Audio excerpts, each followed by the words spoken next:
ਤੇ ਉਹ ਇਹ ਨਹੀਂ ਦੇਖਦੀਆਂ ਕਿ ਇਹ ਵੱਡਾ ਹੈ ਕਿ ਛੋਟਾ, ਉਹ ਦੇਖਦੀਆਂ ਕਿ ਇਹਦੀ ਮਾਰ ਕਿੰਨੀ ਆ। ਸੋ ਅਦਾਰਾ ਪਹਿਰੇਦਾਰ ਦੀ ਜਿਹੜੀ ਮਾਰ ਆ, ਉਹ ਜਿਹੜੀ ਇਸ ਸਮੇਂ ਦੇਸ਼ 'ਤੇ ਰਾਜ ਕਰ ਰਹੀ ਸਰਕਾਰ ਆ, ਮੋਦੀ ਸਰਕਾਰ ਤੇ ਉਹਦੀ ਮਾਂ RSS, ਉਹਦੇ ਵੱਲੋਂ ਇਸ ਅਦਾਰੇ ਦੀ ਮਾਰ ਆ ਜਿਹੜੀ ਉਹ ਝੱਲੀ ਨਹੀਂ ਸੀ ਜਾ ਰਹੀ। ਇਹ ਛੋਟਾ ਜਿਹਾ ਅਖਬਾਰ, ਛੋਟੀ ਜਿਹੇ ਦਫ਼ਤਰ ਤੋਂ ਚੱਲਣ ਵਾਲਾ ਅਖਬਾਰ, ਇਸ ਤੋਂ ਸਰਕਾਰ ਘਬਰਾ ਰਹੀ ਆ।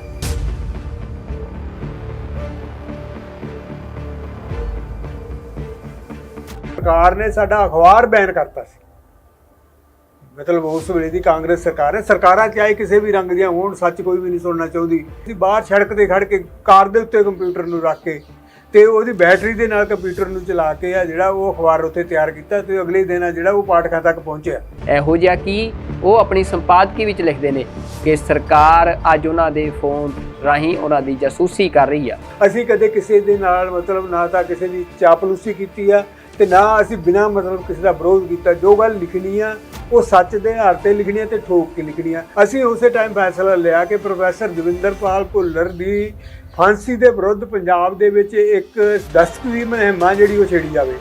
ਸੋ ਤੁਸੀਂ ਅੰਦਾਜ਼ਾ ਲਾਓ ਕਿ 82 ਲੱਖ ਲੋਕਾਂ ਨੇ ਸਾਨੂੰ ਦਸਤਕ ਕਰਕੇ ਦਿੱਤੇ। ਬੰਦੀ ਸਿੰਘਾਂ ਦੀ ਰਿਹਾਈ ਦੇ ਸੰਘਰਸ਼ ਵਿੱਚ ਪਹਿਰੇਦਾਰ ਨੇ ਇੱਕ ਡਟਵੀਂ ਭੂਮਿਕਾ ਨਿਭਾਈ। ਤੁਸੀਂ ਇਹ ਦੇਖੋ ਕਿ ਦੇਸ਼ ਨੂੰ ਆਜ਼ਾਦ ਕਰਵਾਉਣ ਲਈ ਸਿੱਖਾਂ ਨੇ 85% ਕਰਵਾਈ ਹੈ, ਪਰੰਤੂ ਸਿੱਖਾਂ ਨੂੰ ਇਸ ਦੇਸ਼ ਆਜ਼ਾਦ ਹੋਣ ਤੋਂ ਬਾਅਦ ਮਿਲਿਆ ਕੀ? ਕਿਸੇ ਵੀ ਧਿਰ ਵੱਲੋਂ, ਚਾਹੇ ਉਹ ਸਰਕਾਰਾਂ ਨੇ ਤੇ ਚਾਹੇ ਉਹ ਪੰਥਕ ਧਿਰਾਂ ਨੇ ਤੇ ਚਾਹੇ ਉਹ ਕੋਈ ਹੋਰ ਧਿਰਾਂ ਨੇ, ਕਿਸੇ ਵੱਲੋਂ ਕੋਈ ਇਸ਼ਤਿਹਾਰ ਨਹੀਂ ਹੈ। ਭਾਰਤ ਇੱਕ ਲੋਕਤੰਤਰ ਹੈ, ਪਰ ਸਿਰਫ ਕਹਿਣ ਲਈ ਵੀ ਕਿਹਨਾਂ ਲੋਕਾਂ ਲਈ? ਸਿਰਫ ਉਹਨਾਂ ਲਈ ਜਿਹੜੇ ਭਾਰਤੀ ਰਾਸ਼ਟਰਵਾਦ ਦੇ ਅੰਨੇ ਭਗਤ ਨੇ। ਉਂਝ ਸਾਰੀ ਦੁਨੀਆ ਇਹ ਕੂਕ ਕੇ ਕਹਿ ਰਹੀ ਹੈ ਕਿ ਭਾਰਤ ਵਿੱਚ ਲੋਕਤੰਤਰ ਨਾਂ ਦੀ ਕੋਈ ਚੀਜ਼ ਨਹੀਂ।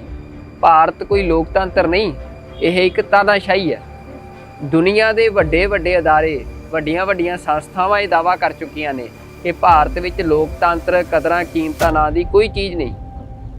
ਪਰ ਭਾਰਤ ਫਿਰ ਵੀ ਖੁਦ ਨੂੰ ਬੜੀ ਬੇਸ਼ਰਮੀ ਨਾਲ ਅੱਜ ਵੀ ਇੱਕ ਲੋਕਤੰਤਰਕ ਮੁਲਕ ਕਹਾ ਰਿਹਾ। ਪਰ ਇੱਕ ਨਵਾਂ ਮਸਲਾ ਸਾਹਮਣੇ ਆਇਆ ਜਿਹਨੇ ਕਿ ਇਸ ਬੇਸ਼ਰਮੀ ਤੋਂ ਇੱਕ ਹੋਰ ਪਰਦਾ ਚੁੱਕਿਆ ਹੈ। ਇਹ ਮਸਲਾ ਹੈ ਭਾਰਤ ਦੀ ਸਰਕਾਰ ਵੱਲੋਂ ਭਾਰਤ ਵਿੱਚ ਕੰਮ ਕਰਦੇ ਪੱਤਰਕਾਰਾਂ ਦੀ ਜਾਸੂਸੀ ਕਰਾਉਣ ਦਾ। ਸਿਰਫ ਪੱਤਰਕਾਰ ਹੀ ਨਹੀਂ, ਬਲਕਿ ਭਾਰਤ ਸਰਕਾਰ ਨੇ, ਮੋਦੀ ਸਰਕਾਰ ਨੇ ਆਪਣੀ ਕੈਬਨਿਟ ਦੇ ਕੁਝ ਮੰਤਰੀਆਂ ਦੀ ਵੀ ਜਾਸੂਸੀ ਕਰਵਾਈ ਆ। ਤੇ ਇਹ ਮਾਮਲਾ ਸਿੱਧਾ ਭਾਰਤ ਦਾ ਜੋ ਸੰਵਿਧਾਨ ਆ ਉਸ ਦਾ ਵੀ ਖੰਡਨ ਕਰਦਾ ਹੈ, ਉਸ ਨੂੰ ਵੀ ਚੁਣੌਤੀ ਦਿੰਦਾ ਹੈ ਤੇ ਲੋਕਤੰਤਰਕ ਕਦਰਾਂ ਕੀਮਤਾਂ ਦਾ ਕਤਲ ਤਾਂ ਕਰ ਹੀ ਰਿਹਾ ਹੈ। ਤਾਂ ਬੀਤੇ ਕੱਲ੍ਹ ਤੋਂ ਇਹ ਰਿਪੋਰਟ ਸਾਹਮਣੇ ਆਉਣ ਤੋਂ ਬਾਅਦ ਚਾਰੇ ਪਾਸੇ ਇਸ ਰਿਪੋਰਟ ਦਾ ਰੌਲਾ ਪਿਆ ਹੋਇਆ।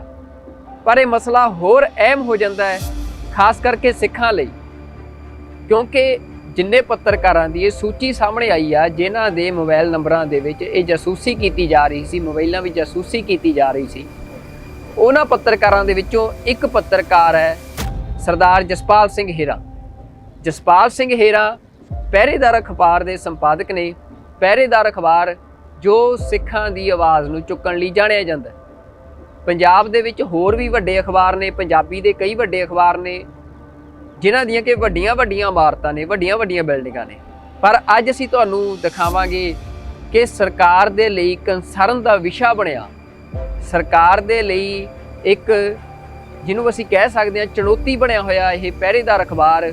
ਤੇ ਇਸ ਅਖਬਾਰ ਦਾ ਸੰਪਾਦਕ ਜਸਪਾਲ ਸਿੰਘ ਹੇਰਾ ਉਹ ਕਿਸ ਦਫ਼ਤਰ ਵਿੱਚ ਕਿਸ ਥਾਂ ਤੇ ਬੈਠ ਕੇ ਆਪਣੀ ਅਖਬਾਰ ਦੀ ਸੰਪਾਦਕੀ ਲਿਖਦੇ ਨੇ, ਆਪਣੀ ਅਖਬਾਰ ਨੂੰ ਛਾਪਦੇ ਨੇ, ਤਿਆਰ ਕਰਦੇ ਨੇ ਤੇ ਇਸ ਛੋਟੇ ਜਿਹੇ ਅਖਬਾਰ ਦੀਆਂ ਜੜ੍ਹਾਂ ਕਿੱਥੇ ਲੱਗੀਆਂ ਨੇ ਤੇ ਜਸਪਾਲ ਸਿੰਘ ਹੇਰਾ ਦਾ ਕੀ ਕਹਿਣਾ ਹੈ, ਆਓ ਅਸੀਂ ਤੁਹਾਨੂੰ ਲੈ ਕੇ ਚੱਲਦੇ ਹਾਂ ਜਸਪਾਲ ਸਿੰਘ ਹੇਰਾ ਦੇ ਦਫ਼ਤਰ।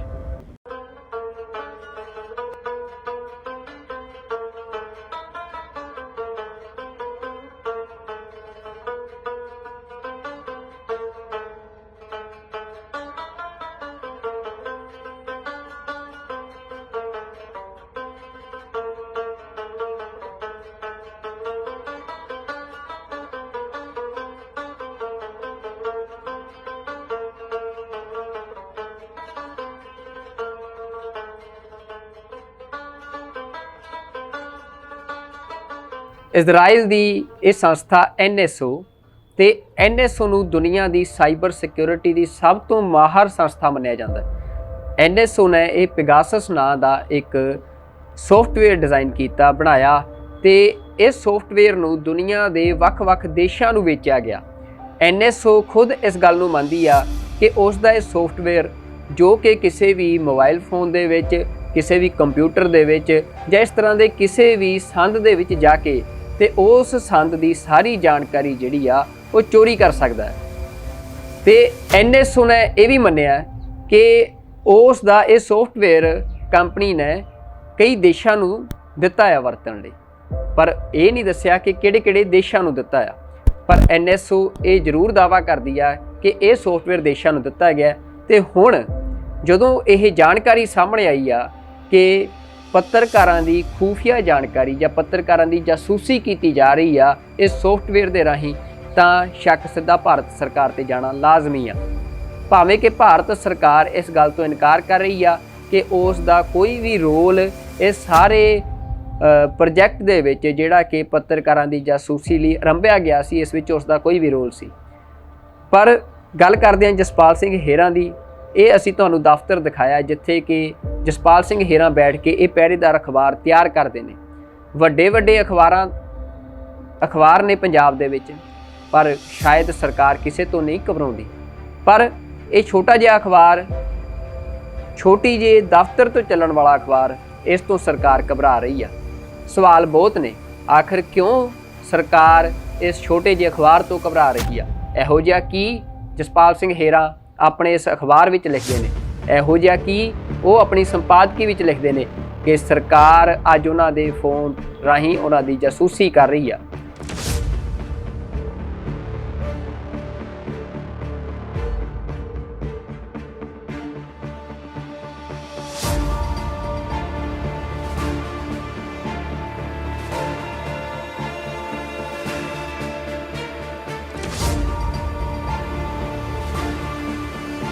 ਗੱਲ ਇਹ ਹੈ ਵੀ ਜਦੋਂ ਤੁਹਾਡੇ ਸਰੀਰ ਦੇ ਅੱਧੇ ਹਿੱਸੇ ਨੂੰ ਅਧਰੰਗ ਦਾ ਰੋਗ ਹੋ ਜੇ ਤੇ ਫਿਰ ਸਰਕਾਰ ਨੂੰ ਲੱਗਦਾ ਕਿ ਇਹ ਬੰਦਾ ਤਾਂ ਮਰਿਆ ਦੇ ਬਰਾਬਰ ਹੀ ਆ, ਜਾਂ ਦੂਜੀ ਕੋਈ ਵੀ ਧਿਰ ਹੋਵੇ, ਚਾਹੇ ਸਰਕਾਰ ਹੋਵੇ ਚਾਹੇ ਕੋਈ ਹੋਵੇ, ਉਹਨੂੰ ਲੱਗਦਾ ਕਿ ਇਹ ਤਾਂ ਮਰਿਆ ਦੇ ਬਰਾਬਰ ਆ। ਅੱਜ ਜਦੋਂ ਦੇਸ਼ ਦੇ ਵਿੱਚ ਗੋਦੀ ਮੀਡੀਆ ਦੀ, ਮੋਦੀ ਮੀਡੀਆ ਦੀ ਗੱਲ ਚੱਲਦੀ ਆ ਤਾਂ ਸਰਕਾਰ ਨੂੰ ਲੱਗਦਾ ਕਿ ਮੀਡੀਆ ਹੈ ਜਿਹੜਾ ਉਹਦਾ ਸਾਡੀ ਜੇਬ 'ਚ ਆ, ਅਸੀਂ ਜੋ ਕੁਝ ਕਵਾਂਗੇ, ਜੋ ਕੁਝ ਬੁਲਾਵਾਂਗੇ ਉਹ ਹੀ ਬੋਲੂਗਾ। ਪਰੰਤੂ ਜਿਹੜਾ ਮੀਡੀਆ ਵਾ, ਜਿਹਦੀ ਆਵਾਜ਼ ਜਾਂ ਜ਼ਮੀਰ ਆ ਜਿਹੜੀ ਉਹ ਜਾਗਦੀ ਆ, ਉਹ ਸੱਚ ਦੀ ਗੱਲ ਕਰਦੇ ਨੇ, ਉਹ ਲੋਕ ਹਿੱਤਾਂ ਦੀ ਗੱਲ ਕਰਦੇ ਨੇ, ਉਹ ਸਰਕਾਰ ਦੀ ਧੱਕੇਸ਼ਾਹੀ ਵਿਰੁੱਧ ਬੋਲਦੇ ਨੇ। ਉਹ ਤੁਸੀਂ ਹੁਣ ਦੇਖੋ ਕਿ ਜਿਹੜੇ 40 ਪੱਤਰਕਾਰਾਂ ਦੇ ਨਾਮ ਆਏ ਨੇ, ਸਾਰੇ ਉਹਨਾਂ ਪੱਤਰਕਾਰਾਂ ਦੇ ਨਾਂ ਨੇ, ਇਹਦੇ ਵਿੱਚ ਸਾਰੇ ਉਹਨਾਂ ਅਦਾਰਿਆਂ ਦੇ ਨਾਂ ਨੇ ਜਿਹੜੇ ਸਰਕਾਰ ਦੇ ਵਿਰੁੱਧ ਕਿਸੇ ਨਾ ਕਿਸੇ ਰੂਪ ਦੇ ਵਿੱਚ ਬੋਲਦੇ ਨੇ, ਚਾਹੇ ਉਹ ਪ੍ਰਿੰਟ ਮੀਡੀਆ ਤੇ ਚਾਹੇ ਉਹ ਇਲੈਕਟ੍ਰੋਨਿਕ ਮੀਡੀਆ। ਸੋ ਜਿਹੜੇ ਵੀ ਸਰਕਾਰ ਦੀਆਂ ਨੀਤੀਆਂ ਦੇ ਵਿਰੁੱਧ ਬੋਲਦੇ ਨੇ ਤੇ ਜਿਹੜੇ ਸਰਕਾਰ ਦੇ ਅੰਦਰੂਨੀ ਪਾਪ ਨੇ ਉਹਨੂੰ ਲੋਕਾਂ ਤੱਕ ਲੈ ਕੇ ਜਾਂਦੇ ਨੇ, ਸਰਕਾਰ ਨੇ ਉਹਨਾਂ ਸਾਰਿਆਂ ਤੇ ਹੀ ਮਤਲਬ ਇਹ ਜਿਹੜਾ ਸਪਾਂਸਰਸ਼ਿਪ ਦਾ ਡੰਗ ਆ ਉਹ ਮਾਰਿਆ। ਸਾਡੀ ਸਰਕੂਲੇਸ਼ਨ ਆ ਜਿਹੜੀ ਮਤਲਬ ਪੰਜਾਬ ਦੇ ਵਿੱਚ, ਹਰਿਆਣਾ ਦੇ ਵਿੱਚ, ਦਿੱਲੀ ਤੱਕ ਆ ਜਿਹੜਾ ਮਤਲਬ ਸਾਡਾ ਅਖਬਾਰ ਆ ਜਿਹੜਾ ਉਹ ਜਾਂਦਾ। ਤੇ ਆਮ ਦਿਨਾਂ 'ਚ 57,000 ਤੇ ਐਤਵਾਰ ਵਾਲੇ ਦਿਨ ਕਿਉਂਕਿ ਮੈਗਜ਼ੀਨ ਪੇਜ ਹੁੰਦਾ ਜਿਹੜਾ ਸਿਰਫ ਸਿੱਖੀ ਨੂੰ ਸਮਰਪਿਤ ਹੁੰਦਾ, ਸਿੱਖ ਇਤਿਹਾਸ ਨੂੰ ਸਮਰਪਿਤ ਹੁੰਦਾ, ਸਿੱਖ ਯੋਧਿਆਂ ਨੂੰ ਸਮਰਪਿਤ ਹੁੰਦਾ। ਸੋ ਉਸ ਦੇ ਨਾਲ ਜਿਹੜੀ ਉਹ ਗਿਣਤੀ ਹੈ 62,000 ਦੇ ਕਰੀਬ ਚਲੀ ਜਾਂਦੀ। ਦੁਸ਼ਮਣ ਜਿਹੜੀਆਂ ਤਾਕਤਾਂ ਹੁੰਦੀਆਂ ਨੇ ਉਹ ਆਪਣੇ ਦੁਸ਼ਮਣ ਦੀ ਪਛਾਣ ਕਰਦੀਆਂ ਨੇ ਤੇ ਉਹ ਇਹ ਨਹੀਂ ਦੇਖਦੀਆਂ ਕਿ ਇਹ ਵੱਡਾ ਹੈ ਕਿ ਛੋਟਾ, ਉਹ ਦੇਖਦੀਆਂ ਕਿ ਇਹਦੀ ਮਾਰ ਕਿੰਨੀ ਹੈ। ਸੋ ਅਦਾਰਾ ਪਹਿਰੇਦਾਰ ਦੀ ਜਿਹੜੀ ਮਾਰ ਆ, ਉਹ ਜਿਹੜੀ ਇਸ ਸਮੇਂ ਦੇਸ਼ 'ਤੇ ਰਾਜ ਕਰ ਰਹੀ ਸਰਕਾਰ ਆ, ਮੋਦੀ ਸਰਕਾਰ ਤੇ ਉਹਦੀ ਮਾਂ RSS, ਉਹਦੇ ਵੱਲੋਂ ਇਸ ਅਦਾਰੇ ਦੀ ਮਾਰ ਆ ਜਿਹੜੀ ਉਹ ਝੱਲੀ ਨਹੀਂ ਸੀ ਜਾ ਰਹੀ, ਕਿਉਂਕਿ ਅਦਾਰੇ ਨੇ ਹਮੇਸ਼ਾ RSS ਦੀਆਂ ਨੀਤੀਆਂ, ਮੋਦੀ ਸਰਕਾਰ ਦੀਆਂ ਨੀਤੀਆਂ ਵਿਰੁੱਧ ਡਟਵਾਂ ਪਹਿਰਾ ਦਿੱਤਾ, ਡਟਵਾਂ ਹੋਕਾ ਦਿੱਤਾ, ਕੌਮ ਨੂੰ ਜਗਾਇਆ। ਕਿ ਜਿਸ ਤਰ੍ਹਾਂ RSS ਵੱਲੋਂ ਇੱਕ ਆਪਣਾ ਜਿਹੜਾ ਉਹਨਾਂ ਦਾ ਇੱਕ ਜਿੰਨਿਆ ਮੈਗਜ਼ੀਨ ਹੈ, ਉਹਦੇ ਅਗਸਤ 2015 ਦੇ ਅੰਕ 'ਚ ਲਿਖਿਆ ਸੀ ਕਿ ਅਸੀਂ 2070 ਤੱਕ ਇਸ ਦੇਸ਼ ਦੀ ਧਰਤੀ ਤੋਂ ਸਿੱਖ ਅਤੇ ਸਿੱਖੀ ਦੀ ਹੋਂਦ ਮਿਟਾ ਦਿਆਂਗੇ। ਸੋ ਤੁਹਾਡੇ ਸਾਹਮਣੇ ਆ ਕਿ ਅੱਜ ਜਿਹੜਾ ਮੋਹਨ ਭਾਗਵਤ ਆ ਉਹ ਕਹਿ ਰਿਹਾ ਕਿ ਜਿਹੜਾ ਇਸ ਦੇਸ਼ 'ਚ ਰਹਿਣ ਵਾਲੇ, ਚਾਹੇ ਉਹ ਸਿੱਖ ਨੇ, ਚਾਹੇ ਮੁਸਲਮਾਨ ਨੇ, ਚਾਹੇ ਹਿੰਦੂ ਨੇ, ਸਾਰਿਆਂ ਦਾ DNA ਇੱਕੋ ਆ। ਦੇਸ਼ ਦਾ ਸੰਵਿਧਾਨ ਆ ਜਿਹੜੀ ਉਹਦੀ ਧਾਰਾ 25 ਵੀ ਕਹਿੰਦੀ ਆ ਕਿ ਸਿੱਖ ਨੇ ਜਿਹੜੇ ਉਹ ਹਿੰਦੂ ਕੌਮ ਦਾ ਹਿੱਸਾ, ਵੱਖਰਾ ਧਰਮ ਨਹੀਂ। ਸੋ ਸਿੱਖ ਧਰਮ ਨੂੰ ਜਿਹੜਾ ਹੜੱਪਣ ਦੀ ਕੋਸ਼ਿਸ਼ ਕੀਤੀ ਜਾ ਰਹੀ ਹੈ, ਜਿਸ ਤਰ੍ਹਾਂ ਇਹਨਾਂ ਹਿੰਦੂ ਧਰਮ ਨੇ ਬੁੱਧ ਧਰਮ ਨੂੰ ਹੜੱਪਿਆ ਵਾ, ਉਸੇ ਤਰ੍ਹਾਂ ਸਿੱਖ ਧਰਮ ਨੂੰ ਹੜੱਪਣ ਦੀ ਕੋਸ਼ਿਸ਼ ਕੀਤੀ ਜਾ ਰਹੀ ਆ। ਉਹ ਮੈਂ ਸਮਝਦਾ ਕਿ ਪਹਿਰੇਦਾਰ ਉਹਨਾਂ ਦੇ ਗਲੇ ਦੀ ਹੱਡੀ ਆ। ਸੋ ਇਸੇ ਕਰਕੇ ਜੇ ਪਹਿਰੇਦਾਰ ਗਲੇ ਦੀ ਹੱਡੀ ਬਣਿਆ ਹੋਇਆ ਉਹਨਾਂ ਦਾ, ਤੇ ਉਹਨਾਂ ਨੂੰ ਲੱਗਦਾ ਕਿ ਜਦੋਂ ਤੱਕ ਪਹਿਰੇਦਾਰ ਆਪਦਾ ਹੋਕਾ ਦਿੰਦਾ ਰਹੂਗਾ ਤੇ ਕੌਮ ਉਸ ਹੋਕੇ ਨੂੰ ਸੁਣੂਗੀ। ਅੱਜ ਕੌਮ ਦੇ ਵਿੱਚ ਇਹ ਗੱਲ ਚੱਲਦੀ ਆ ਕਿ ਜੇ ਪੰਥ ਦੀ ਕੋਈ ਆਵਾਜ਼ ਬੁਲੰਦ ਕਰਨ ਵਾਲਾ ਅਖਬਾਰ ਆ ਤਾਂ ਉਹ ਪਹਿਰੇਦਾਰ ਆ, ਉਹ ਇਸ ਹੋਕੇ ਨੂੰ ਚੰਗੀ ਤਰ੍ਹਾਂ ਸੁਣਦੀ ਆ। ਸੋ ਇਹ ਸਾਰਾ ਕੁਝ ਆ ਜਿਹੜਾ ਸਰਕਾਰਾਂ ਤੱਕ ਪਹੁੰਚਦਾ ਕਿ ਕੌਣ ਆ ਜਿਹੜਾ ਉਹ ਕੀ ਕਰ ਰਿਹਾ ਤੇ ਉਹਨੂੰ ਅੱਗੋਂ ਰਿਸਪੌਂਸ ਕੀ ਮਿਲ ਰਿਹਾ। ਸੋ ਇਸ ਵੇਲੇ ਅਦਾਰਾ ਪਹਿਰੇਦਾਰ ਨੂੰ ਆ ਜਿਹੜਾ ਉਹ ਪੰਥਕ ਧਿਰਾਂ ਵੱਲੋਂ ਚੰਗਾ ਤਕੜਾ ਹੁੰਗਾਰਾ ਮਿਲ ਰਿਹਾ, ਤੇ RSS ਦੇ ਜਿਹੜੇ ਮਨਸੂਬੇ ਆ ਉਹ ਲਗਾਤਾਰ ਨੰਗੇ ਹੋ ਰਹੇ ਆ, ਜਿਨ੍ਹਾਂ ਨੂੰ ਉਹ ਬਰਦਾਸ਼ਤ ਨਹੀਂ ਕਰਦੇ। ਉਹ ਕਿਸੇ ਨਾ ਕਿਸੇ ਤਰ੍ਹਾਂ ਇਸ ਹੱਕ ਅਤੇ ਸੱਚ ਦੀ ਆਵਾਜ਼ ਨੂੰ ਦਬਾਉਣਾ ਚਾਹੁੰਦੇ ਨੇ। ਉਹਦੇ ਲਈ ਉਹਨਾਂ ਨੇ ਸਾਰਾ ਕੁਝ ਜਿਹੜੀ ਕਰਤੂਤ ਆ ਉਹ ਕੀਤੀ ਹੈ। 2001 'ਚ ਅਖਬਾਰ ਸ਼ੁਰੂ ਕੀਤਾ ਸੀਗਾ ਜੀ, ਇਹ ਉਦੋਂ ਹਫ਼ਤਾਵਾਰੀ ਸੀ, ਵੀਕਲੀ ਛਪਦਾ ਸੀ। ਔਰ ਮੈਂ ਤੁਹਾਨੂੰ ਦੱਸਦਾ ਮਤਲਬ ਮੁੱਢ ਕਦੀਮ ਤੋਂ ਹੀ ਜਿਹੜੀ ਗੱਲ ਆ, 2003 ਦੇ ਵਿੱਚ ਨਗਰ ਕੌਂਸਲਾਂ ਦੀਆਂ ਚੋਣਾਂ ਆਈਆਂ। ਉਦੋਂ ਇਸ ਪੰਜਾਬ ਦੇ ਵਿੱਚ ਕੈਪਟਨ ਦਾ ਰਾਜ ਸੀ। 2003 ਦੇ ਵਿੱਚ ਜਦੋਂ ਨਗਰ ਕੌਂਸਲ ਦੀਆਂ ਚੋਣਾਂ ਹੋਈਆਂ ਤੇ ਕੈਪਟਨ ਸਰਕਾਰ ਨੇ ਧੱਕੇਸ਼ਾਹੀ ਕੀਤੀ। ਜਿਹੜੇ ਕੈਂਡੀਡੇਟ ਜਿਹੜੇ ਬੂਥਾਂ 'ਤੇ ਅਨਾਊਂਸ ਕਰਤੇ ਸੀ ਜਾਂ ਜੇਤੂ ਆ, ਚਾਹੇ ਉਹ ਆਜ਼ਾਦ ਸੀ ਚਾਹੇ ਉਹ ਅਕਾਲੀ ਦਲ ਦੇ ਸੀ, ਉਹਨਾਂ ਨੂੰ SDM ਦਫ਼ਤਰ ਲਿਆ ਕੇ ਹਾਰੇ ਹੋਏ ਡਿਕਲੇਅਰ ਕਰਤਾ। ਸੋ ਅਸੀਂ ਉਸ ਦੇ ਵਿਰੁੱਧ ਆ ਜਿਹੜਾ ਉਹ ਮਤਲਬ ਪਹਿਰੇਦਾਰ ਅਖਬਾਰ ਨੇ ਪੂਰਾ ਫਰੰਟ ਪੇਜ ਆ ਜਿਹੜਾ ਸਖਤ ਸ਼ਬਦਾਂ ਦੇ ਵਿੱਚ ਉਹ ਛਾਪਿਆ, ਤੇ ਉਸ ਤੋਂ ਬਾਅਦ ਸਰਕਾਰ ਨੇ ਸਾਡਾ ਅਖਬਾਰ ਬੈਨ ਕਰਤਾ ਸੀ। ਮਤਲਬ ਉਸ ਵੇਲੇ ਦੀ ਕਾਂਗਰਸ ਸਰਕਾਰ ਹੈ, ਸਰਕਾਰਾਂ ਚਾਹੇ ਕਿਸੇ ਵੀ ਰੰਗ ਦੀਆਂ ਹੋਣ, ਸੱਚ ਕੋਈ ਵੀ ਨਹੀਂ ਸੁਣਨਾ ਚਾਹੁੰਦੀ। ਤੇ ਉਸ ਵੇਲੇ ਅਸੀਂ ਪ੍ਰੈਸ ਕਾਉਂਸਲ ਆਫ ਇੰਡੀਆ ਦੇ ਵਿੱਚ ਜਾ ਕੇ ਦਿੱਲੀ ਜਾ ਕੇ ਆ ਜਿਹੜਾ ਉਹ ਅਪੀਲ ਕੀਤੀ। ਪ੍ਰੈਸ ਕਾਉਂਸਲ ਆਫ ਇੰਡੀਆ ਨੇ ਸਾਡਾ ਜਿਹੜਾ ਮਤਲਬ ਅਖਬਾਰ ਸੀ ਉਹਨੂੰ ਬਹਾਲ ਕੀਤਾ। ਸੋ ਕਿੰਨੇ ਦਿਨ ਇੱਥੇ ਵੀ ਤਾਲਾ ਲੱਗੇ ਰਹੇ, ਸੀਲ ਹੋਇਆ ਰਿਹਾ ਇਹ ਦਫ਼ਤਰ ਸਾਡਾ। ਸੋ ਇਹ ਜਿਹੜਾ ਮੁੱਢ ਕਦੀਮ ਤੋਂ ਚੱਲਦਾ ਹੁੰਦਾ। ਜੇ ਤੁਸੀਂ ਸੱਚ ਦੀ ਆਵਾਜ਼ ਆ ਜਿਹੜੀ ਮੈਂ ਤੁਹਾਨੂੰ ਪਹਿਲਾਂ ਹੀ ਗੱਲ ਕਰ ਚੁੱਕਾ, ਤਾਂ ਮੁਸ਼ਕਲਾਂ ਤੁਹਾਨੂੰ ਆਉਣਗੇ। 2001 ਦੇ ਵਿੱਚ ਇਹਨੂੰ ਅਸੀਂ ਵੀਕਲੀ ਸ਼ੁਰੂ ਕੀਤਾ। ਉਹ ਤੋਂ ਬਾਅਦ 2006 12 ਸਤੰਬਰ 2006 ਨੂੰ ਇਹ ਜਿਹੜਾ ਡੇਲੀ ਅਖਬਾਰ ਆ ਜਿਹੜਾ ਉਹ ਸ਼ੁਰੂ ਕੀਤਾ ਗਿਆ। ਬੰਦੀ ਸਿੰਘਾਂ ਵਾਲੀ ਰਿਹਾਈ ਦਾ ਮੁੱਦਾ ਚੱਲ ਰਿਹਾ ਸੀ, ਸੰਘਰਸ਼ ਚੱਲ ਰਿਹਾ ਸੀ। ਪਹਿਰੇਦਾਰ ਰੋਜ਼ 'ਚ ਡਟਵਾਂ ਰੋਲ ਨਿਭਾ ਰਿਹਾ ਸੀਗਾ। ਮੈਂ ਤਾਂ ਫਰੰਟ ਪੇਜ 'ਤੇ ਰੋਜ਼ਾਨਾ ਉਹਦੀ ਖਬਰ ਲੱਗਦੀ ਸੀਗੀ, ਅਤੇ ਮੈਂ ਵੀ ਉੱਥੇ ਸੰਘਰਸ਼ ਦੇ ਵਿੱਚ ਜਾਂਦਾ ਰਿਹਾ। ਅਤੇ ਸਰਕਾਰ ਨੇ ਉਸ ਤੋਂ ਬਾਅਦ ਆ ਜਿਹੜਾ ਮੇਰੇ 'ਤੇ ਬੜਾ ਵੱਡਾ ਦਬਾਅ ਪਾਇਆ। ਉਸ ਦਬਾਅ ਦੇ ਵਿੱਚ ਮਤਲਬ ਦਫ਼ਤਰ 'ਤੇ ਮਤਲਬ ਜਿਸ ਤਰ੍ਹਾਂ ਮਤਲਬ ਕੋਈ ਦੁਸ਼ਮਣ ਦੇਸ਼ ਦਾ ਬੰਦਾ ਹੁੰਦਾ ਵਾ, ਜਿਹਨੂੰ ਅਸੀਂ ਮਤਲਬ ਇਹਨਾਂ ਦੀ ਭਾਸ਼ਾ ਵਾ ਜਿਹੜੀ ਉਹ ਅੱਤਵਾਦੀ ਕਹਿੰਦੇ, ਪਤਾ ਨਹੀਂ ਕਿੱਡਾ ਕੁ ਵੱਡਾ ਅੱਤਵਾਦੀ ਫੜਨਾ। 10-12 ਗੱਡੀਆਂ ਮੇਰੇ ਮਤਲਬ ਦਫ਼ਤਰ ਦੇ ਅੱਗੇ ਖੜ੍ਹ ਗਈਆਂ, ਅਤੇ ਆ ਕੇ ਕੰਪਿਊਟਰ ਆ ਜਿਹੜੇ ਉਹ ਚੱਕੇ ਗਏ। ਅਤੇ ਉਹ ਤੋਂ ਬਾਅਦ ਸਾਡੇ ਕੋਲ ਇੱਕ ਕੰਪਿਊਟਰ ਬਾਕੀ ਰਹਿ ਗਿਆ ਸੀ, ਉਹ ਵੀ ਇੱਥੇ ਨਹੀਂ ਸੀਗਾ। ਸੋ ਉਸ ਕੰਪਿਊਟਰ ਨੂੰ ਲੈ ਕੇ ਅਸੀਂ ਚੰਡੀਗੜ੍ਹ ਪਹੁੰਚੇ, ਜਿੱਥੇ ਪ੍ਰਿੰਟਿੰਗ ਪ੍ਰੈਸ ਆ, ਜਿੱਥੇ ਅਖਬਾਰ ਛਪਦਾ ਵਾ। ਸੋ ਉੱਥੇ ਅਸੀਂ ਉਹਨਾਂ ਦੇ ਦਫ਼ਤਰ 'ਚ ਵੀ ਨਹੀਂ ਬੈਠੇ, ਅਸੀਂ ਬਾਹਰ ਸੜਕ 'ਤੇ ਖੜ੍ਹ ਕੇ ਕਾਰ ਦੇ ਉੱਤੇ ਕੰਪਿਊਟਰ ਨੂੰ ਰੱਖ ਕੇ ਅਤੇ ਉਹਦੀ ਬੈਟਰੀ ਦੇ ਨਾਲ ਕੰਪਿਊਟਰ ਨੂੰ ਚਲਾ ਕੇ ਆ ਜਿਹੜਾ ਉਹ ਅਖਬਾਰ ਉੱਥੇ ਤਿਆਰ ਕੀਤਾ, ਅਤੇ ਅਗਲੇ ਦਿਨ ਆ ਜਿਹੜਾ ਉਹ ਪਾਠਕਾਂ ਤੱਕ ਪਹੁੰਚਿਆ। ਸੋ ਇਹ ਕੁਝ ਕਿਉਂਕਿ ਜਦੋਂ ਮਤਲਬ ਤੁਸੀਂ ਹੱਕ ਸੱਚ ਦੇ ਰਾਹ 'ਤੇ ਚੱਲਣ ਦੀ ਆ ਜਿਹੜਾ ਪਰਨ ਕਰ ਲੈਂਦੇ ਹੋ ਆਪਣੇ ਮਨ ਦੇ ਨਾਲ ਕਿ ਨਹੀਂ ਯਾਰ ਬਾਕੀ ਗੱਲਾਂ ਰਹੀਆਂ ਦੂਰ, ਬਾਕੀ ਮਾਇਆ ਆਉਣੀ ਜਾਣੀ ਆ, ਹੋਰ ਆ ਜਿਹੜੇ ਸੁੱਖ ਸਹੂਲਤਾਂ ਇਹ ਵੀ ਆਉਣੀਆਂ ਜਾਣੀਆਂ ਨੇ। 2 ਦਿਨ ਵੱਧ ਜੀ ਲੈ ਕੇ 2 ਦਿਨ ਬਾਅਦ ਘੱਟ ਜੀ ਲੈ, ਇਹਦਾ ਵੀ ਕੋਈ ਬਹੁਤਾ ਫਰਕ ਨਹੀਂ। ਪਰੰਤੂ ਜਿਹੜਾ ਤੁਹਾਡਾ ਮਾਰਗ ਆ ਉਹ ਸੱਚ ਦਾ ਹੋਣਾ ਚਾਹੀਦਾ। ਸੋ ਜੇ ਤੁਸੀਂ ਸੱਚ ਦੇ ਮਾਰਗ 'ਤੇ ਚੱਲਣ ਦਾ ਪਰਨ ਕਰ ਲੈਂਦੇ ਹੋ, ਆਪਦੇ ਮਨ ਦੇ ਨਾਲ ਕਰ ਲੈਂਦੇ ਹੋ, ਕਿਸੇ ਨਾਲ ਨਹੀਂ, ਮਨ ਦੇ ਨਾਲ। ਸੋ ਫਿਰ ਇਸ ਤਰ੍ਹਾਂ ਦੀਆਂ ਔਕੜਾਂ ਨੇ ਜਿਹੜੀਆਂ ਉਹ ਆਉਣੀਆਂ ਤਾਂ ਕੁਦਰਤੀ, ਉਹ ਪਤਾ ਵੀ ਸੀ ਮੈਨੂੰ ਵੀ ਮੈਨੂੰ ਇਸ ਤਰ੍ਹਾਂ ਦੇ ਜਿਹੜੇ ਉਹ ਔਕੜਾਂ ਨੇ, ਜਿਹੜੀਆਂ ਸਮੱਸਿਆਵਾਂ ਨੇ, ਜਿਹੜੀਆਂ ਸਰਕਾਰ ਵੱਲੋਂ ਸਖਤੀਆਂ ਨੇ, ਉਹਨਾਂ ਨੂੰ ਝੱਲਣਾ ਪਊਗਾ। ਇੱਕ ਤਾਂ ਮਤਲਬ ਇਹ ਆ ਕਿ ਅਸੀਂ ਸਿੱਖ ਇਤਿਹਾਸ ਆ ਜਿਹੜਾ ਪੁਰਾਤਨ ਸਿੱਖ ਇਤਿਹਾਸ ਆ, ਜਿਹੜੇ ਸਾਡੇ ਯੋਧੇ ਨੇ, ਜਿਹੜੇ ਸਾਡੇ ਇਤਿਹਾਸਕ ਦਿਹਾੜੇ ਨੇ, ਜਿਨ੍ਹਾਂ ਨੇ ਇਤਿਹਾਸ ਨੂੰ ਮੋੜਾ ਦਿੱਤਾ, ਅਸੀਂ ਉਹਨਾਂ ਦਾ ਜ਼ਿਕਰ ਵੀ ਕਰਦੇ ਹਾਂ। ਉਸ ਤੋਂ ਇਲਾਵਾ ਜਿਹੜੀ ਮੈਂ ਤੁਹਾਡੇ ਨਾਲ ਗੱਲ ਕੀਤੀ ਆ ਕਿ ਸਿੱਖ ਧਰਮ ਨੂੰ ਜਿਹੜੀਆਂ ਦਰਪੇਸ਼ ਚੁਣੌਤੀਆਂ ਨੇ, ਚਾਹੇ ਉਹ ਕਿਸੇ ਵੱਲੋਂ ਵੀ ਨੇ, ਅਸੀਂ ਉਹਨਾਂ ਦੀ ਗੱਲ ਕਰਦੇ ਹਾਂ। ਉਸ ਤੋਂ ਇਲਾਵਾ ਜਿਹੜਾ ਕੁਝ ਮਤਲਬ ਵਰਤਮਾਨ ਰੂਪ ਦੇ ਵਿੱਚ ਹੋ ਰਿਹਾ, ਰਾਜਨੀਤਿਕ ਰੂਪ ਦੇ ਵਿੱਚ ਹੋ ਰਿਹਾ, ਨਾ ਕਾਹੂ ਸੇ ਦੋਸਤੀ ਨਾ ਕਾਹੂ ਸੇ ਬੈਰ। ਅਸੀਂ ਕਦੇ ਕਿਸੇ ਦੇ ਨਾਲ ਮਤਲਬ ਨਾ ਤਾਂ ਕਿਸੇ ਦੀ ਚਾਪਲੂਸੀ ਕੀਤੀ ਆ, ਅਤੇ ਨਾ ਅਸੀਂ ਬਿਨਾਂ ਮਤਲਬ ਕਿਸੇ ਦਾ ਵਿਰੋਧ ਕੀਤਾ। ਜੋ ਗੱਲ ਲਿਖਣੀ ਆ ਉਹ ਸੱਚ ਦੇ ਆਧਾਰ 'ਤੇ ਲਿਖਣੀ ਆ ਅਤੇ ਠੋਕ ਕੇ ਲਿਖਣੀ ਆ। ਸੋ ਇਸੇ ਕਰਕੇ ਮੈਨੂੰ ਲੱਗਦਾ ਕਿ ਦੂਜੀ ਇਹ ਗੱਲ ਹੈ ਕਿ ਮੈਂ ਇੱਕ ਪੇਂਡੂ ਵਾਤਾਵਰਨ ਦਾ ਬੰਦਾ ਵਾਂ। ਮੇਰੀ ਜਿਹੜੀ ਸ਼ੈਲੀ ਆ, ਜਿਹੜੀ ਮੇਰੀ ਸ਼ਬਦਾਵਲੀ ਆ, ਉਹ ਵੀ ਮਤਲਬ ਪੇਂਡੂ ਸ਼ਬਦਾਵਲੀ ਵਾਲੀ ਗੱਲ ਆ, ਉਹਦੇ ਨੇੜੇ ਨੇੜੇ ਆ। ਅਗਲਿਆਂ ਨੂੰ ਮਤਲਬ ਉਹ ਜਿਹੜਾ ਪੁਰਾਣਾ ਮਾਖਿਓ ਮਿੱਠਾ ਹੁੰਦਾ। ਸੋ ਉਸ ਤਰ੍ਹਾਂ ਉਹਨਾਂ ਨੂੰ ਲੱਗਦਾ ਕਿ ਆਹ ਬੰਦਾ ਯਾਰ ਮਤਲਬ ਜਿਹੜੀ ਇਹਦੀ ਲਿਖਣ ਸ਼ੈਲੀ ਆ ਇਹ ਬੜੀ ਵਧੀਆ ਵਾ। ਸੋ ਇਸੇ ਕਰਕੇ ਆ ਜਿਹੜਾ ਮਤਲਬ ਲੋਕ ਨੇ ਜਾਂ ਪਾਠਕ ਨੇ ਜਿਹੜੇ ਉਹ ਮਤਲਬ ਤੁਸੀਂ ਇਸ ਗੱਲ ਤੋਂ ਹੈਰਾਨ ਹੋ ਜਾਓਗੇ, ਬਹੁਤ ਸਾਰੇ ਪਾਠਕਾਂ ਦਾ ਤਾਂ ਮੈਨੂੰ ਸਵੇਰੇ ਇਸ ਤਰ੍ਹਾਂ ਦਾ ਸੁਨੇਹਾ ਵੀ ਆ ਜਾਂਦਾ। ਤੁਸੀਂ ਦੇਖੋ ਮੈਂ ਅਖਬਾਰ ਦਾ ਸੰਪਾਦਕ ਹਾਂ, ਪਰੰਤੂ ਕਈ ਵਾਰ ਨਹੀਂ ਮਤਲਬ ਆਮ ਤੌਰ 'ਤੇ ਇਹ ਹੋ ਜਾਂਦਾ ਕਿ ਜਿਸ ਪਾਠਕ ਦੇ ਘਰ ਅਖਬਾਰ ਨਹੀਂ ਪਹੁੰਚਦਾ ਉਹਦਾ ਵੀ ਮੈਨੂੰ ਫੋਨ ਆ ਜਾਂਦਾ ਵੀ ਅੱਜ ਅਖਬਾਰ ਨਹੀਂ ਆਇਆ ਜੀ, ਮੈਂ ਤਾਂ ਚਾਹ ਹੀ ਨਹੀਂ ਪੀ ਸਕਿਆ। ਸੋ ਇਹ ਨੌਬਤ ਆ ਜਿਹੜੀ ਮਤਲਬ ਲੋਕਾਂ ਦਾ ਇੰਨਾ ਪਿਆਰ ਜੁੜਿਆ ਹੋਇਆ, ਲੋਕ ਮਤਲਬ ਭਾਵਨਾ ਦੇ ਤੌਰ 'ਤੇ ਇਹਨਾਂ ਨਾਲ ਜੁੜੇ ਹੋਏ ਨੇ, ਉਹਦੇ ਕਰਕੇ ਜਿਹੜੀ ਇਹ ਸੱਚ ਦੀ ਆਵਾਜ਼ ਆ। ਕਿਉਂਕਿ ਵੈਸੇ ਮੈਂ ਕਹਿਣਾ ਨਹੀਂ ਸੀ ਚਾਹੁੰਦਾ ਕਿ ਇੱਜੜ ਤਾਂ ਭੇਡਾਂ ਦਾ ਵੀ ਹੁੰਦਾ ਵਾ, ਪਰੰਤੂ ਜਿਹੜੀ ਗਰਜ ਆ ਉਹ ਸ਼ੇਰ ਦੀ ਸੁਣੀ ਜਾਂਦੀ ਆ। ਸੋ ਉਹਦੇ ਤੋਂ ਹੀ ਜਿਹੜੇ ਆ ਲੋਕ ਨੇ ਉਹ ਕੰਬਦੇ ਨੇ। ਸੋ ਇਸੇ ਕਰਕੇ ਮੈਨੂੰ ਲੱਗਦਾ ਕਿ ਜਿਹੜਾ ਬਾਕੀ ਸਾਰੇ ਜੇ ਤੁਸੀਂ 39 ਬੰਦਿਆਂ ਦੀ ਗੱਲ ਕਰੋ, ਉਹ ਸਾਰੇ ਵੱਡੇ ਵੱਡੇ ਅਦਾਰਿਆਂ ਦੇ ਪੱਤਰਕਾਰ ਨੇ, ਸਾਰੇ ਉਹਨਾਂ ਦੀ ਜਿਹੜੀ ਪਹੁੰਚ ਆ ਉਹ ਵੱਖਰੀ ਕਿਸਮ ਦੀ ਆ। ਅਤੇ ਜਿਹੜੀ ਅਦਾਰਾ ਪਹਿਰੇਦਾਰ ਦੀ ਪਹੁੰਚ ਆ ਇਹ ਸਿੱਖੀ 'ਤੇ ਸਿਰਫ ਸਿੱਖੀ 'ਤੇ ਨਿਰਭਰ ਆ, ਕੋਈ ਉਹਨਾਂ ਨੇ ਹੋਰ ਨਹੀਂ। ਸਿਰਫ ਇਸੇ ਕਰਕੇ ਲਿਆ ਕਿ ਜਿਹੜੀ ਸਿੱਖੀ ਦੀ ਗੱਲ ਹੋ ਰਹੀ ਆ ਇਹਨੂੰ ਅਸੀਂ ਕਿਸੇ ਨਾ ਕਿਸੇ ਤਰ੍ਹਾਂ, ਜਿਸ ਤਰ੍ਹਾਂ ਇਹ ਆਮ ਤੌਰ 'ਤੇ ਬਹਾਨਾ ਲੱਭਦੇ ਨੇ ਕਿ ਇਹ ਤਾਂ ਜੀ ਅੱਤਵਾਦੀ ਨੇ, ਉਹ 26 ਜਨਵਰੀ ਦੀ ਗੱਲ ਯਾਦ ਕਰ ਲਓ ਕਿਸਾਨ ਮੋਰਚੇ ਦੀ, ਉੱਥੇ ਅਸੀਂ ਅੱਤਵਾਦੀ ਬਣ ਗਏ ਜੀ, ਉੱਥੇ ਅਸੀਂ ਕੌਮੀ ਤਿਰੰਗੇ ਨੂੰ ਕਿਸੇ ਨੇ ਹੱਥ ਨਹੀਂ ਲਾਇਆ, ਕੌਮੀ ਤਿਰੰਗੇ ਦੀ ਬੇਅਦਬੀ ਹੋ ਗਈ, ਸਾਰਾ ਮੀਡੀਆ ਚੀਕ ਉੱਠਿਆ, ਕਿਸੇ ਨੇ ਮਤਲਬ ਹੱਕ 'ਚ ਆਵਾਜ਼ ਨਹੀਂ ਬੁਲੰਦ ਕੀਤੀ।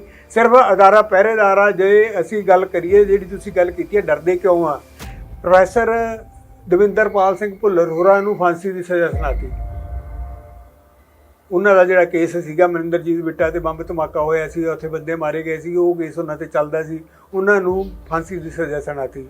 ਅਤੇ ਉਹਦੇ ਨਾਲ ਹੀ ਰਾਜੀਵ ਗਾਂਧੀ ਦਾ ਜਿਹੜਾ ਉਹ ਕੇਸ ਚੱਲ ਰਿਹਾ ਸੀ ਕਤਲ ਦਾ, ਉਹਦੇ ਵਿੱਚ ਸੁਪਰੀਮ ਕੋਰਟ ਦੀ ਜੱਜਮੈਂਟ ਆ ਗਈ। ਅਤੇ ਮੈਨੂੰ ਇਹ ਲੱਗਿਆ ਕਿ ਕਿਤੇ ਨਾ ਕਿਤੇ ਸਰਕਾਰ ਇਸ ਤਿਆਰੀ 'ਚ ਆ ਕੇ ਪ੍ਰੋਫੈਸਰ ਦਵਿੰਦਰਪਾਲ ਸਿੰਘ ਭੁੱਲਰ ਹੋਰਾਂ ਨੂੰ ਫਾਂਸੀ ਟੰਗ ਦਿੱਤਾ ਜਾਵੇ।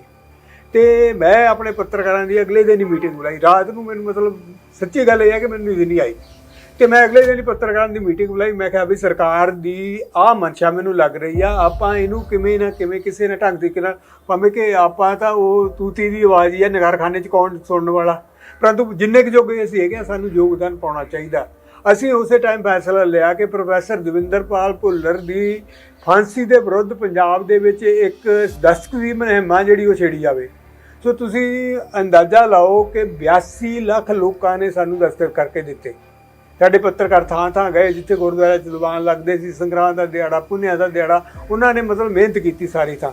ਅਸੀਂ ਉਹ 82 ਲੱਖ ਦਸਤਖਤ ਜਾ ਕੇ ਭਾਰਤ ਦੇ ਰਾਸ਼ਟਰਪਤੀ ਨੂੰ ਦਿੱਲੀ ਵਿੱਚ ਜਾ ਕੇ ਦਿੱਤੇ। ਸੋ ਦੇਸ਼ ਦੇ ਮੀਡੀਆ 'ਚ ਇੱਕ ਹਲਚਲ ਪੈਦਾ ਹੋਈ ਕਿ ਆਹ ਕੀ ਹੋ ਗਿਆ। ਸੋ ਉਸ ਤੋਂ ਬਾਅਦ ਬੰਦੀ ਸਿੰਘਾਂ ਦੀ ਰਿਹਾਈ ਵਾਲਾ ਮੁੱਦਾ ਜਿਹੜਾ ਉਹ ਆ ਗਿਆ ਕਿ ਬੰਦੀ ਸਿੰਘ ਨੇ ਜਿਹੜੇ ਆਪੋ ਆਪਣੀ ਸਜ਼ਾ ਪੂਰੀ ਕਰ ਬੈਠੇ ਨੇ। ਇਹ ਤਾਂ ਦੁਨੀਆ ਦਾ ਕੋਈ ਕਾਨੂੰਨ ਨਹੀਂ ਨਾ ਕਹਿੰਦਾ ਕਿ ਜੇ ਤੁਸੀਂ ਆਪਦੀ ਸਜ਼ਾ ਪੂਰੀ ਕਰ ਲਈ ਹੈ ਤਾਂ ਤੁਹਾਨੂੰ ਰਿਹਾ ਕਰਨਾ ਬਣਦਾ, ਪਰੰਤੂ ਇੱਥੇ ਉਲਟਾ ਸਾਰਾ ਕੁਛ ਕਿ ਬੰਦੀ ਸਿੰਘ ਜਿਹੜੇ ਆਪਣੀ ਮਤਲਬ ਸਜ਼ਾ ਪੂਰੀ ਕਰ ਚੁੱਕੇ ਆ, 25 30 ਸਾਲਾਂ ਤੋਂ ਜੇਲ੍ਹਾਂ 'ਚ ਬੰਦ ਨੇ, ਉਹਨਾਂ ਨੂੰ ਰਿਹਾ ਕਰਨ ਦਾ ਨਾਂ ਨਹੀਂ ਲਿਆ ਜਾ ਰਿਹਾ। ਸੋ ਅਸੀਂ ਮਤਲਬ ਉਸ ਦੇ ਸੰਬੰਧ ਦੇ ਵਿੱਚ ਬੰਦੀ ਸਿੰਘਾਂ ਦੀ ਰਿਹਾਈ ਲਈ ਇੱਕ ਸੰਘਰਸ਼ ਆ ਜਿਹੜਾ ਉਹ ਸ਼ੁਰੂ ਹੋਇਆ, ਬਾਪੂ ਸੂਰ ਸਿੰਘ ਖਾਲਸਾ ਨੇ ਕੀਤਾ। ਅਤੇ ਉਸ ਬੰਦੀ ਸਿੰਘਾਂ ਦੀ ਰਿਹਾਈ ਦੇ ਸੰਘਰਸ਼ ਵਿੱਚ ਪਹਿਰੇਦਾਰ ਨੇ ਇੱਕ ਡਟਵੀਂ ਭੂਮਿਕਾ ਨਿਭਾਈ। ਉਸ ਤੋਂ ਬਾਅਦ ਜਦੋਂ ਬਰਗਾੜੀ ਮੋਰਚਾ ਲੱਗਿਆ ਤਾਂ ਪਹਿਰੇਦਾਰ ਨੇ ਫਿਰ ਡਟਵੀਂ ਭੂਮਿਕਾ ਨਿਭਾਈ। ਅਸੀਂ ਫਰੰਟ ਪੇਜ 'ਤੇ ਲਗਾਤਾਰ ਜਿੰਨੇ ਦਿਨ ਉਹ ਮੋਰਚਾ ਰਿਹਾ 6 ਮਹੀਨੇ ਤੋਂ ਬਾਅਦ ਉਹਨੇ ਦਿਨ ਅਸੀਂ ਫਰੰਟ ਪੇਜ 'ਤੇ ਉਹਨੂੰ ਛਾਪਦੇ ਰਹੇ, ਡਟਵਾਂ ਛਾਪਦੇ ਰਹੇ। ਸੋ ਇਹ ਸਾਰਾ ਕੁਝ ਆ ਜਿਹੜਾ ਮਤਲਬ ਕਿਤੇ ਨਾ ਕਿਤੇ ਸਰਕਾਰ ਦੇ ਢਿੱਡ ਪੀੜ ਤਾਂ ਹੁੰਦੀ ਹੋਈ ਆ। ਉਹਨਾਂ ਨੇ ਮਤਲਬ ਮੇਰੇ 'ਤੇ ਕੇਸ ਵੀ ਪਾਏ ਆ, ਜਿਹੜੇ ਉਹਨਾਂ ਨੇ ਮੇਰੇ ਆਪਣੇ ਦਫ਼ਤਰ ਦੇ ਵਿੱਚੋਂ ਕੈਮਰੇ ਵੀ ਚੁੱਕੇ, ਆਪਣੇ ਕੰਪਿਊਟਰ ਵੀ ਚੁੱਕਿਆ, ਕਿਉਂਕਿ ਪਹਿਲਾਂ ਹੀ ਤੁਸੀਂ ਦੇਖ ਹੀ ਚੁੱਕੇ ਹੋ ਕਿਹੜੇ ਹਾਲਾਤਾਂ 'ਚ ਅਸੀਂ। ਨਹੀਂ, ਤੁਸੀਂ ਇਹ ਦੇਖੋ ਕਿ ਦੇਸ਼ ਨੂੰ ਆਜ਼ਾਦ ਕਰਵਾਉਣ ਲਈ ਸਿੱਖਾਂ ਨੇ 85% ਦੀ ਕੁਰਬਾਨੀਆਂ ਕੀਤੀਆਂ, ਪਰੰਤੂ ਸਿੱਖਾਂ ਨੂੰ ਇਸ ਦੇਸ਼ ਆਜ਼ਾਦ ਹੋਣ ਤੋਂ ਬਾਅਦ ਮਿਲਿਆ ਕੀ? ਸਭ ਤੋਂ ਪਹਿਲਾਂ ਸਾਨੂੰ 1947 ਦੇ ਅਕਤੂਬਰ ਦੇ ਵਿੱਚ ਹੀ ਕਹਿਤਾ ਸੀ ਕਿ ਸਿੱਖ ਆ ਜਿਹੜੇ ਇਜਰਾਈ ਪੇਸ਼ਾ ਕੌਮ ਆ। ਅਸੀਂ ਬੋਲੀ ਦੇ ਆਧਾਰ 'ਤੇ ਪੰਜਾਬੀ ਸੂਬਾ ਮੰਗਿਆ ਤਾਂ ਪਹਿਲਾਂ ਸਾਡੇ ਦਰਬਾਰ ਸਾਹਿਬ 'ਤੇ ਅਟੈਕ ਹੋਇਆ। ਉਹ ਤੋਂ ਬਾਅਦ ਆ ਜਿਹੜਾ ਮਤਲਬ ਸਿੱਖਾਂ ਨੇ ਆ ਜਿਹੜਾ ਉਹ ਲੱਖਾਂ ਦੀ ਗਿਣਤੀ 'ਚ ਗ੍ਰਿਫਤਾਰੀਆਂ ਦਿੱਤੀਆਂ, ਲਾਠੀਆਂ ਖਾਧੀਆਂ, ਅਥਰੂ ਗੈਸ ਦੇ ਗੋਲੇ ਆ ਜਿਹੜੇ ਉਹ ਜੇਲ੍ਹਾਂ ਭਰੀਆਂ, ਸਾਰਾ ਕੁਛ ਹੋਇਆ। ਉਸ ਤੋਂ ਬਾਅਦ ਮਤਲਬ ਇਹਨਾਂ ਹਿੰਦੂਤਵੀ ਲੋਕਾਂ ਨੇ, ਤੁਸੀਂ ਇਹ ਦੇਖੋ ਕਿ ਜੇ ਗੁਰੂ ਨਾਨਕ ਸਾਹਿਬ ਦੀ 500 ਸਾਲਾ ਸ਼ਤਾਬਦੀ 'ਤੇ ਗੁਰੂ ਨਾਨਕ ਸਾਹਿਬ ਦੇ ਨਾਂ 'ਤੇ ਗੁਰੂ ਨਾਨਕ ਦੇਵ ਯੂਨੀਵਰਸਿਟੀ ਬਣਾਉਣ ਦੀ ਗੱਲ ਕੀਤੀ ਆ ਤਾਂ ਜਨਸੰਘ ਦੇ ਢਿੱਡ 'ਚ ਪੀੜ ਹੋ ਗਈ।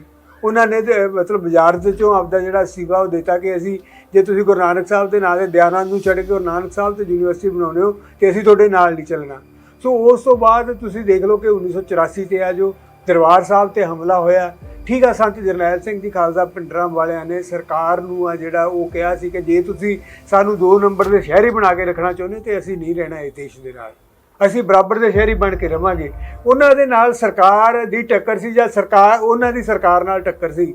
ਪਰੰਤੂ ਜਿਹੜੇ 3 ਜੂਨ ਨੂੰ ਗੁਰੂ ਅਰਜਨ ਦੇਵ ਪਾਤਸ਼ਾਹ ਦਾ ਸ਼ਹੀਦੀ ਪੁਰਬ ਮਨਾਉਣ ਲਈ ਸੰਗਤਾਂ ਉੱਥੇ ਪਹੁੰਚੀਆਂ ਸੀ ਦਰਬਾਰ ਸਾਹਿਬ, ਸਰਕਾਰ ਨੇ ਜਾਣਬੁੱਝ ਕੇ ਕਰਫਿਊ ਜਿਹੜਾ 1 ਦਿਨ ਲਈ ਚੁੱਕਿਆ। ਸੰਗਤਾਂ ਸੀ ਜਿਹੜੀਆਂ ਉਹ ਸ਼ਹੀਦੀ ਗੁਰਪੁਰਬ ਮਨਾਉਣ ਲਈ ਪਹੁੰਚੀਆਂ ਤੇ ਉਹਨਾਂ ਵਿਦੋਸ਼ੀਆਂ ਸੰਗਤਾਂ ਦਾ, ਜਿਨ੍ਹਾਂ ਦੇ ਵਿੱਚ ਬਜ਼ੁਰਗ ਵੀ ਸੀ, ਜਿਨ੍ਹਾਂ ਵਿੱਚ ਮਾਈਆਂ ਵੀ ਸੀ, ਜਿਨ੍ਹਾਂ ਵਿੱਚ ਬੱਚੇ ਵੀ ਸੀ, ਤਕਰੀਬਨ 5000 ਦੀ ਗਿਣਤੀ ਸੀ ਸਿੱਖ ਸੰਗਤਾਂ ਦੀ, ਉਹਨਾਂ ਦਾ ਕਤਲੇਆਮ ਹੋਇਆ। ਸਾਨੂੰ ਕਿੱਥੇ ਇਨਸਾਫ ਮਿਲਿਆ? ਉਸ ਤੋਂ ਬਾਅਦ 1984 ਦਾ ਕਤਲੇਆਮ ਆ, ਜਿਹੜਾ ਨਵੰਬਰ 1984 ਦਾ ਕਤਲੇਆਮ ਆ, ਤੁਸੀਂ ਦੇਖ ਲਓ ਕਿ ਦੇਸ਼ ਦੇ ਕਿੰਨੇ ਸ਼ਹਿਰਾਂ ਦੇ ਵਿੱਚ ਉਹ ਕਤਲੇਆਮ ਹੋਇਆ।